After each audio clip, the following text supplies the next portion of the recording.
नख पे धरी के श्री गिरिराज नाम गिरधर पायो है। सुरपति पूजन बंद करायो श्री गोवर्धन को पुजवानो। नंद बाबा और यशोदा मात संग में बलदाऊ जी भ्रात। सकल परिवार कुटुंब ले साथ करी पूजा विधि। सो निज हाथ 1.25 मन सामग्री को भोग लगायो है। ब्रजवासी ब्रज गोपियाँ आई है, वे पकवान डाला भर लाई है। चली कोई उल्टी पटिया पर चली कोई एक दीर्घ। अंजन सार कान में नथली झलके द्वार नाक में। करण फूल लियो डार उल्टे सीधे अंग में। गहने लिए डार उठल पहरे वस्त्र सब उलट कर श्रृंगार प्रेम मगन। वंश भाई वदन को होश गमायो है। पूजा करी परिक्रमा दीनी करी दंडोती स्तुति कीनी। सबने मिली बोलो जयकार जय जयकार बड़ो सुर। पति को क्रोध अपार मेघ मालो से कहे ललकार। ब्रज को करी दऊ पैयादार मूसाधार पार में हूँ। सूर्यपति बरसाया है ब्रजवासी मन में घबराया है। कृष्ण चंद्र के जोर सो आयो कोप इंद्र ने कियो। आज सहाय कोप बहे महाराज छोड़ी ब्रज कहाँ। को जामन में भाज आपके हाथ हमारी लाज राख्यो श्री गिरधर राजकुमार। मुकुट बारे ने ध्यान लगायो हे ब्रजवासी मन धरी दर्यासो। सबरो ब्रज एक ठोर बुलाइयो लियो गोवर्धन नख पे धार। दाऊ हल मुसल लियो संभार संग में गोपी गो और गो ग्वाल। कियो गिरी तले ब्रज विस्तार तो पे करे आनंद नाये। छिट कर आयो है मधुर मधुर बांसुरी बजाई। सब ब्रज में आनंद रहियो छाई। अब आप सभी को गोवर्धन पूजा की ढेर सारी शुभकामनाएं। कान्हा जी सदैव आप और आपके परिवार जनों की रक्षा करें। आज गोवर्धन पूजा के इस शुभ अवसर पर हम सब मिलकर गिरिराज गोवर्धन जी का स्मरण करके दिव्य कथा का श्रवण करते हैं। एक बार नंद जी ने पूछा, महाप्राग स्नान जी आप सर्वज्ञ और बहुश्रुत है। मैंने आपके मुख से ब्रजमंडल के महात्म का वर्णन सुना है। अब गोवर्धन नाम से प्रसिद्ध जो पर्वत है उसकी उत्पत्ति कैसी हुई और ये भी मुझे कृपा कर बताइए।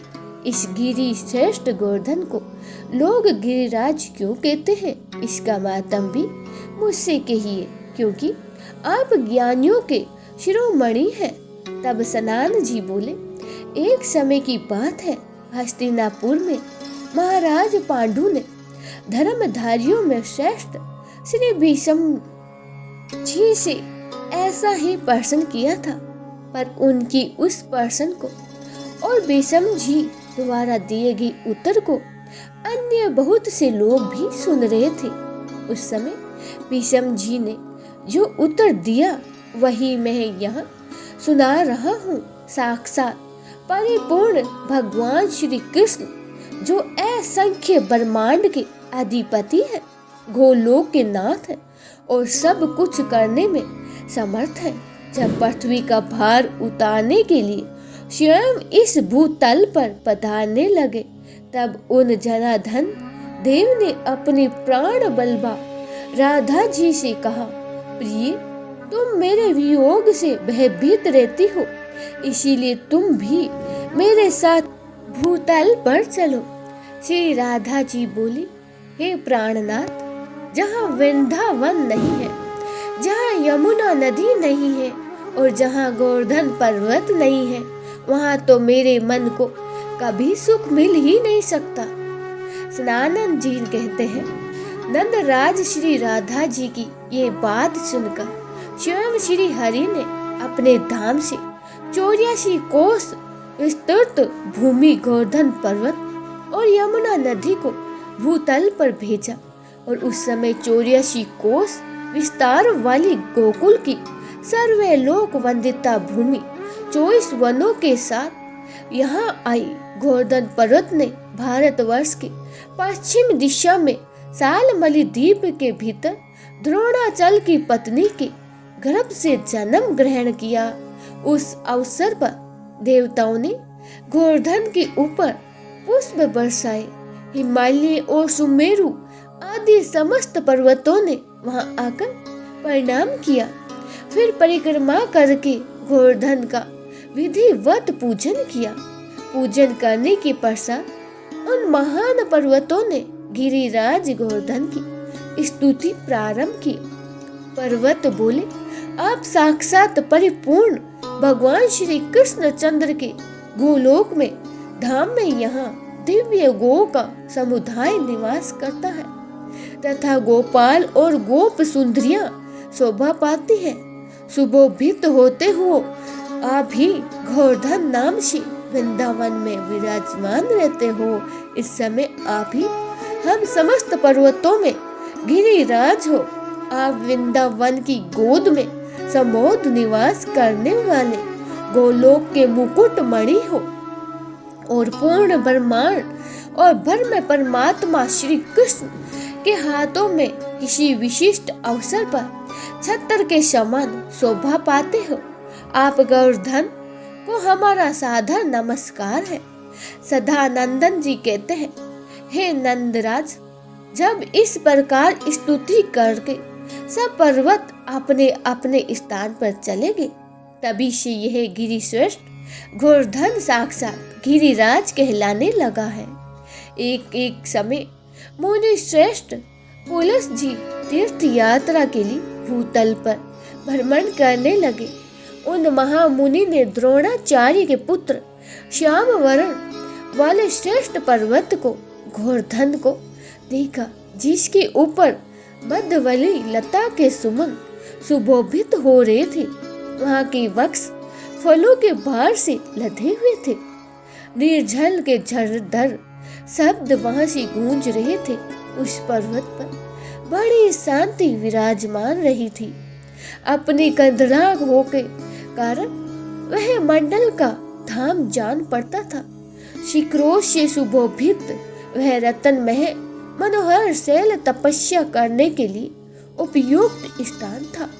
तरह तरह का चित्र विचित्र धातु उस पर्वत के अवयव में विचित्र शोभा का आधान करती थी।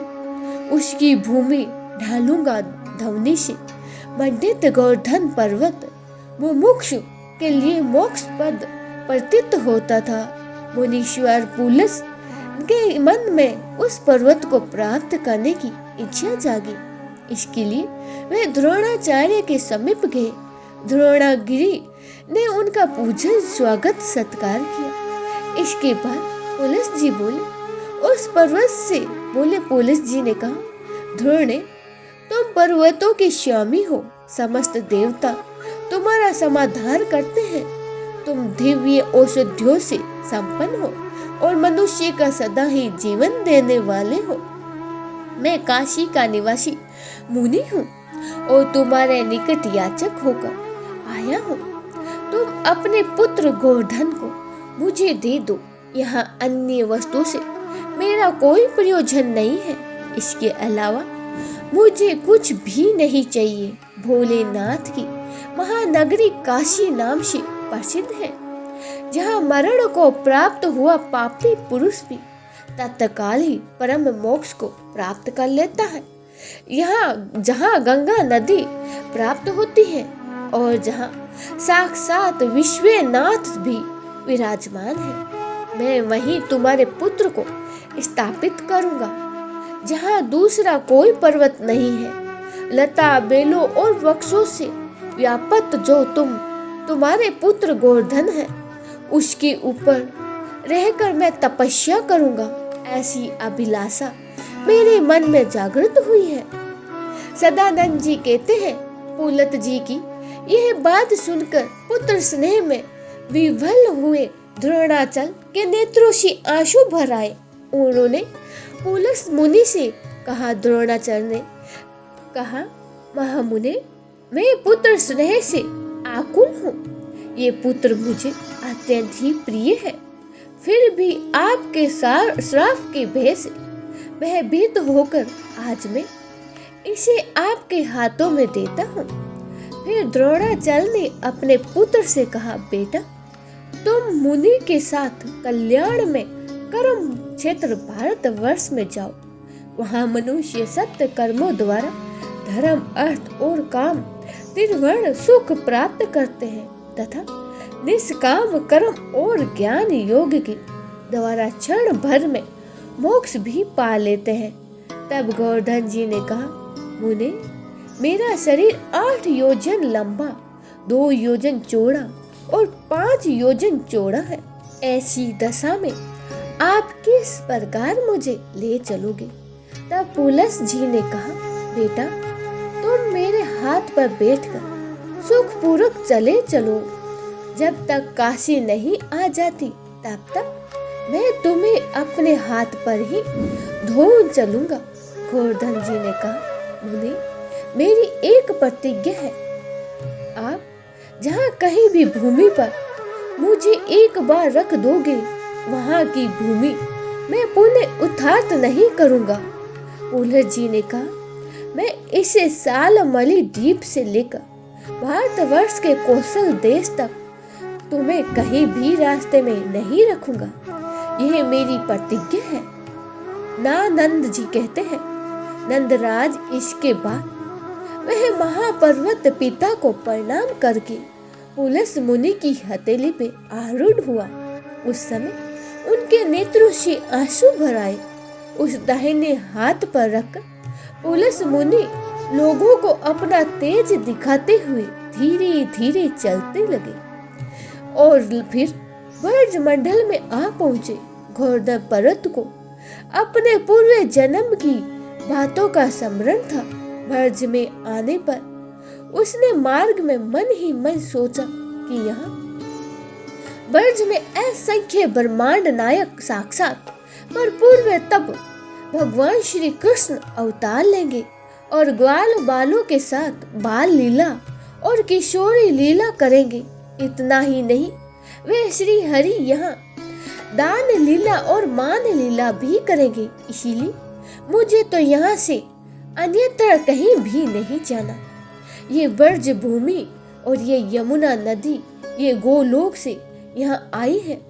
श्री राधा के साथ भगवान श्री कृष्ण का भी यही सुबह गमन होगा और उनका उत्तम दर्शन पाकर मैं तो कृत कृत हो जाऊंगा।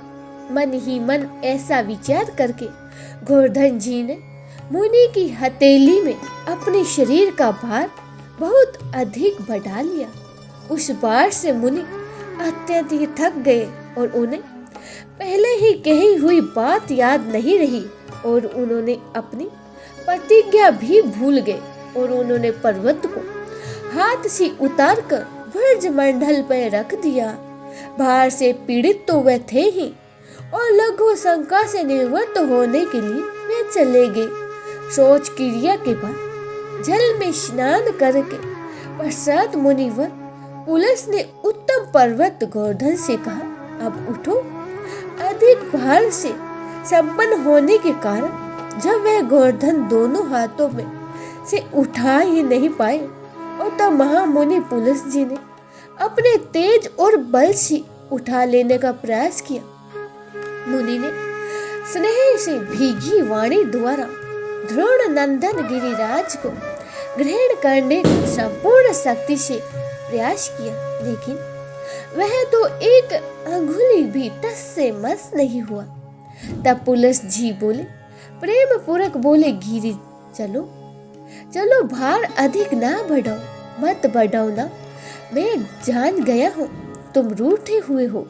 अच्छा शीघ्र बताओ तो तुम्हारा क्या अभिप्राय है? तब गोवर्धन जी ने कहा, हे मुने, इसमें मेरा कोई दोष नहीं है। आप ही ने तो मुझे यहाँ स्थापित किया है। अब मैं यहाँ से नहीं उठने वाला और मैंने तो आपसे पहले ही प्रतिज्ञा करवा ली थी कि जिस स्थान पर आप एक बार मुझे रख दोगे उसके बाद मैं वहाँ से पुनः रुथार्थ नहीं होऊंगा। सदानंद जी कहते हैं, ये सुनकर मुनि श्रेष्ठ पुलस की सारी इंद्रियां क्रोध से चांचल होठ मारे क्रोध के उनके होष्ठ फड़कने लगे और उनका सारा प्रयास व्यर्थ हो जाने के कारण उन द्रोण पुत्र गोवर्धन को श्राप दे दिया। पुलस जी बोले, पर्वत तू बड़ा ही ढीठ है, तुमने तो मेरा मनोरथ पूर्ण नहीं किया, इसीलिए तो प्रतिदिन तिल तिल भर क्षण होता चला जाएगा। सनानंद जी कहते हैं, नंद ऐसा कहकर पुलस मुनि काशी चले गए। उसी दिन से यह गोवर्धन पर्वत प्रतिदिन तिल तिल करके क्षीण होता चला जा रहा है।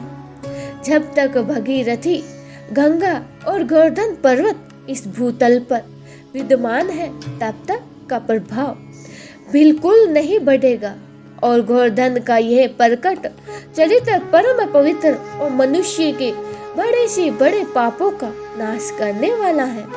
प्रेम से बोलिए गिरिराज गोवर्धन जी की जय हो, श्री कृष्ण भगवान की जय हो। गोवर्धन पूजा करने के बाद जब परिक्रमा की जाती है तो परिक्रमा मार्ग में पूछली का लोटा नामक स्थान आता है, जो कि राजस्थान में पड़ता है। यहाँ पहलवान को लोटा कहते हैं और जहाँ मंदिर में श्री हनुमान जी का विग्रह स्थापित है। प्राचीन कथा के अनुसार जब भगवान कृष्ण गोवर्धन पर्वत के इस क्षेत्र में गोचारण के लिए आते थे, तब श्री हनुमान जी भी उनके साथ खिला करते थे। दोनों साथ साथ भोजन और बातें किया करते थे। किंतु जब भगवान श्री कृष्ण की लीलाएं पूर्ण हो गई और उसके बाद उनके वैकुंठ गमन का समय आया तो हनुमान जी उदास हो गए और उनके विरह में दुखी होकर कहने लगे कि प्रभु, आप तो अपने धाम में जा रहे हो, लेकिन मैं तो अकेला हो जाऊंगा, क्योंकि हनुमान जी तो अमरता का वरदान मिला है। वे हर युग में इस धरती पर ही विराजमान रहेंगे। हनुमान जी की इस बात पर भगवान कृष्ण ने उन्हें आश्वासन किया कि कलयुग में गिरिराज गोवर्धन को मेरा साक्षात स्वरूप मानकर इनकी परिक्रमा की जाएगी और यह परिक्रमा तभी पूर्ण मानी जाएगी जब आप स्वयं इसके साक्षी होंगे। आपके दर्शन के बिना गोवर्धन परिक्रमा पूर्ण नहीं मानी जाएगी। इससे आपके पास सदैव भक्तों की चहल पहल भी रहा करेगी।